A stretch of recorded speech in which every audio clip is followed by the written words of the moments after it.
IT की smart class में आप सभी का स्वागत है। और एमएस एक्सेल की इस क्लास में आज हम पढ़ने वाले हैं सॉर्ट एंड फिल्टर के बारे में। देखिए, आज की क्लास में दो ऑप्शन के बारे में पढ़ना है कि सॉर्ट क्या होता है और फिल्टर क्या होता है। देखिए, सबसे पहले अगर हम सॉर्ट ऑप्शन के बारे में बात करें तो सॉर्ट ऑप्शन का प्रयोग एक्सेल में क्यों किया जाता है। तो जैसे कि आपने देखा होगा कि कोई एग्जाम वगैरह होता है, उस एग्जाम में सेटिंग प्लान लगाया जाता है और उसमें भी अल्फाबेटिकल के हिसाब से ये आपका सेटिंग प्लान लगता है। जिसका ए से नाम होता है उसको पहले मतलब यहाँ पे सीट दिया जाता है, और बी वाला उसके बाद होता है, सी वाला उसके बाद होता है, डी वाला वैसे मतलब ये क्रमबद्ध तरीके से एक सीटिंग प्लान लगाया जाता है। और ऐसे ही मान के चलिए कि रोल नंबर के हिसाब से अगर हम सॉर्ट करना जाने तो रोल नंबर के हिसाब से ये होता है कि जिस स्टूडेंट का रोल नंबर एक होता है उसको टॉप में रखता है, और जिस स्टूडेंट का नंबर 2 होता है उसको उसके बाद होगा। तो मतलब एक सीरियल तरीके से अगर देखा जाए तो अव्यवस्थित डेटा को हम व्यवस्थित करते हैं।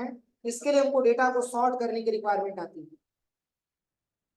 समझ में आ रहा है ना। जैसे कि मान के चलिए कि क्लास में पढ़ने वाले बच्चों की संख्या बहुत मात्रा में है, उसमें भी किसी का नाम ए से दिया है, किसी का नाम बी से है, किसी का नाम सी से दिया है, किसी का नाम डी से दिया है। तो ये अव्यवस्थित डेटा होता है, अव्यवस्थित नाम होता है। लेकिन हम करते क्या है, उसको हम डेटा को सॉर्ट करते हैं। तो सॉर्ट करते हैं दो कंडीशन से। एक आपका होता है असेंडिंग ऑर्डर और एक आपका होता है डिसेंडिंग ऑर्डर।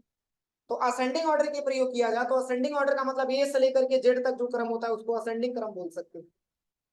तो अल्फाबेटिकल के क्रम में जिस स्टूडेंट का नाम ए से आएगा वो स्टूडेंट पहले सीट पे बैठेगा, उसके बाद वाला उसके बाद, उसके बाद वाला उसके बाद, ऐसे सेटिंग प्लान लगता चला जाएगा। तो इसके हिसाब से हमको डेटा को सॉर्ट करना होता है। तो इस उद्देश्य से हम एमएस एक्सेल में सॉर्ट का प्रयोग करते हैं। दो कंडीशन में होता है, एक आपके ए टू जेड के हिसाब से सॉर्ट किया जाता है डेटा को, एक आपका जेड टू ए के हिसाब से सॉर्ट किया जाता है। समझ में आ रहा है ना। और दूसरा होता है आपका फिल्टर, और फिल्टर का भी प्रयोग ज्यादा मात्रा में किया जाता है। जैसे कि मान के चलिए कि डेटा मैंने बनाया है, फिल्टर का मतलब होता है कि उसको फिल्ट्रेशन करके अलग निकालने के लिए कोई वैल्यू। जैसे कि यहाँ पे मैंने सीरियल नंबर लिखा है, स्टूडेंट का नाम मैंने मेंशन किया है, और इनका एड्रेस भी मैंने टाइप किया है, और इनका कोर्स भी मैंने टाइप किया। इस तरीके से कोई आपसे ये पूछे कि केवल आप ये छांट करके इसमें से बताइए कि वह कौन कौन से ऐसे स्टूडेंट हैं जो पढ़ना प्रॉपर से पढ़ने आते हैं, तो ये फिल्टर करके केवल किसका बताएगा, केवल पढ़ना का बताएगा। इस पूरे एड्रेस में से केवल केवल फिल्टर करेगा किसको, पढ़ना वाले को फिल्टर करेगा। या ऐसे भी आप फाइंड आउट कर सकते हैं, इस पूरे कोर्स के बारे में बात करें तो इसमें कौन कौन से ऐसे स्टूडेंट हैं जो केवल डीएफए का कोर्स करते हैं, तो इस पूरे कोर्स में से केवल डीएफए का वैल्यू छांट करके आपको दिखा। इसके लिए आपको फिल्टर की आवश्यकता होती है। दोनों में समझ में आ रहा है ना। अगर सॉर्ट के बारे में बात किया जाए तो सॉर्ट का मतलब ये होता है कि अव्यवस्थित डेटा को व्यवस्थित करके देखना। हम आसानी तरीके से उसको सॉर्ट करके देख सकते हैं, या तो हमारा अल्फाबेटिकल के ए टू जेड के क्रम में हो या जेड टू ए के क्रम में हो, हम आसानी तरीके से उसको सॉर्ट करके देख सकते हैं। तो जैसे यहाँ पे ये आपको पिछले क्लास में पढ़ा भी दिया गया है, यहाँ पे जो डेटा मैंने बनाया है स्टूडेंट डेटाबेस मैंने यहाँ पे बनाया है। अब जैसे हम नाम के हिसाब से डेटा को सॉर्ट करना चाहते हैं तो स्टूडेंट नेम हेडिंग से लेकर के पूरे नाम को हम सिलेक्शन करेंगे। सिलेक्शन करने के बाद इसके बाद से आपको आना है सबसे पहले होम टैब में सॉर्ट एंड फिल्टर वाले ऑप्शन पे आना है, और यहीं पे एक ऑप्शन आपको मिलेगा सॉर्ट ए टू जेड, इसी पे आपको जस्ट क्लिक करना है। क्लिक करेंगे तो इसमें दो ऑप्शन आपके सामने आता है। ये सब टोटल में मैंने आपको बताया था। अगर हम सॉर्ट करते हैं तो इसमें दो ऑप्शन आपको मिलता है, एक है आपका एक्सपेंड द सिलेक्शन और एक आपका आता है continue with the current selection. तो दोनों में किसका प्रयोग करेंगे, एक्सपेंड द सिलेक्शन का प्रयोग करेंगे। क्योंकि ये जब डेटा मतलब यहाँ पे फाइंड आउट करेगा, ये जब डेटा को सॉर्ट करेगा तो नाम के साथ साथ उसकी पूरी वैल्यू अपने साथ लेकर के चला जाएगा। इसके लिए हमको एक्सपेंड द सिलेक्शन का इस्तेमाल करना होगा। लेकिन वही अगर हम continue with the current selection का इस्तेमाल करते हैं तो केवल स्टूडेंट नेम को ही फाइंड करेगा, बाकी सबको फाइंड नहीं कर पाएगा। समझ में आ रहा है ना। तो बस यहाँ से आपको सॉर्ट पे क्लिक कर देंगे।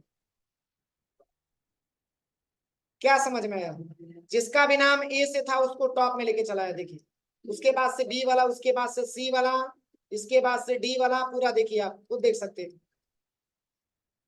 ये क्रमवाइज तरीके से ला दिए। इस तरीके से मैंने डेटा को क्या कर लिया, सॉर्ट कर लिया। कोई दिक्कत है यहाँ तक? ऐसे ही डेटा को अगर हमको सॉर्ट करना हो एड्रेस का, तो एड्रेस को भी हम सॉर्ट करते हैं। सिलेक्शन करिए, सिलेक्शन करने के बाद आप चले जाइएगा डाटा टैब में, सॉरी होम टैब में, और सॉर्ट एंड फिल्टर पे आइएगा।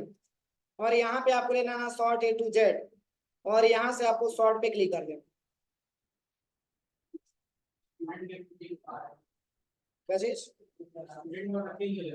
तो ये डेटा चेंज होगा तो इसके साथ जो भी डेटा होगा इसके साथ लेके चला जाएगा। एक्सपेंड द सिलेक्शन का हम इस्तेमाल करते हैं। एक्सपेंड द सिलेक्शन का ये प्रयोग है, जैसे देखो मैं दिखा रहा हूँ, यहाँ से हम अंडू कर देते हैं डेटा। अब ये हमारा ऐसे डेटा है ना। अब एक नंबर पे विकास, इनका एड्रेस क्या है, पडरौना। अब देखिए केवल हम नाम को सॉर्ट करते हैं, और केवल विकास वाला रिकॉर्ड आप देखिएगा।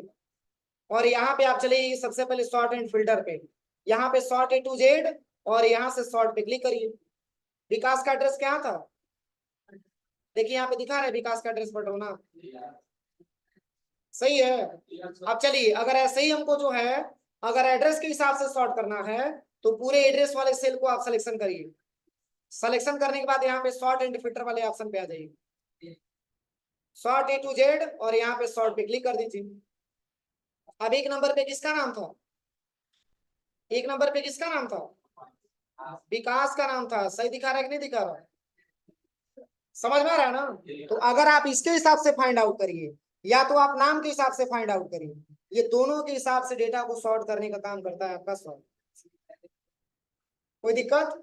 अब चलिए, अब जैसे कि बात आती है कि सर फिल्टर का क्या प्रयोग होता है, तो देखिए अगर हम फिल्टर के बारे में बात करें, ये जो डेटा मैंने बनाया है, ऐसे बहुत सारे स्टूडेंट है जो पडरौना से बिलोंग करते हैं, और बहुत सारे स्टूडेंट है जो कसिया से बिलोंग करते हैं, और बहुत सारे ऐसे स्टूडेंट है जो कुशीनगर से बिलोंग करते हैं। तो अगर हम ग्रुप वाइज छांटना चाहते हैं कि कौन कौन से ऐसे स्टूडेंट है जो कसिया से पढ़ने आते हैं, तो इसमें से केवल कसिया से रिकॉर्ड आपको दिखाए, या कौन से स्टूडेंट है जो केवल पडरौना से पढ़ने आते हैं, तो इसमें से केवल पडरौना आपको छांट करके दिखाएगा। सारा डेटा कुछ समय के लिए हाइड करेगा, और आप जो आपने सिलेक्शन लिया होगा बस उसी को आपको चेक कराएगा। तो इसके लिए देखिए करना क्या है, सबसे पहले इस पूरे एड्रेस वाले सेल को हम क्या करेंगे, सेलेक्ट करेंगे। सिलेक्शन करने के बाद आपको आना है सॉर्ट एंड फिल्टर पे, और फिल्टर का शॉर्टकट क्या होता है, Ctrl+Shift+L। जैसे देखिए अगर हमको फिल्टर लगाना है, तो पूरे डेटा को मैंने सिलेक्शन कर लिया। सिलेक्शन करने के बाद अगर हमको फिल्टर लगाना है, तो यहीं पे आपको दबाना है Ctrl+Shift+L। देखिए फिल्टर लग गया, फिल्टर लग गया। अब इसमें हमको सारे स्टूडेंटों का नहीं देखना, सारे एड्रेस का नहीं देखना। आप इस पॉइंट पे क्लिक करेंगे तो ये पूछेगा कि इतना सारा सिटी आपने लिया हुआ है, लेकिन किस सिटी का देखना है, तो सेलेक्ट ऑल वाला ऑप्शन हटाइए। यहाँ पे केवल आपको पडरौना का रिकॉर्ड आपको दिखाएगा कि पडरौना में कितने स्टूडेंट आते हैं। समझ में आ रहा है? ये केवल पडरौना का रिपोर्ट आपको बताएगा। अगर आप चाहते हैं कि केवल कसिया का रिपोर्ट जाने, तो पुनः फिल्टर वाले ऑप्शन पे क्लिक करिए, और यहाँ से सेलेक्ट वाला ऑप्शन यहाँ पे हाईलाइट करिए। अब यहाँ पे आपको लेना है केवल कसिया, तो केवल कसिया का रिकॉर्ड बताएगा। देखिए केवल कसिया का रिपोर्ट बताएगा। फिर यहाँ से हम यहाँ से ले लिए सेलेक्ट ऑल, पूरा डेटा हमारे सामने शो करने लगे। अब फिल्टर हटाना है तो क्या करेंगे, सेम कंडीशन, पूरे डेटा को सिलेक्शन करिए हेडिंग के साथ। सिलेक्शन करने के बाद आपको प्रेस करना है Ctrl+Shift+L बटन दबाना है। देखिए ऑटोमेटिक ये हट भी जाता है। अगर आपको कोर्स के हिसाब से फाइंड आउट करना है कि इस पूरे स्टूडेंटों की संख्या में कौन कौन सा स्टूडेंट जो केवल DFA करते हैं, तो इसको फाइंड करने के लिए सिलेक्शन करिएगा, और सिलेक्शन करने के बाद आपको दबाना है यहाँ पे Ctrl+Shift+L। देखिए फिल्टर लग गया।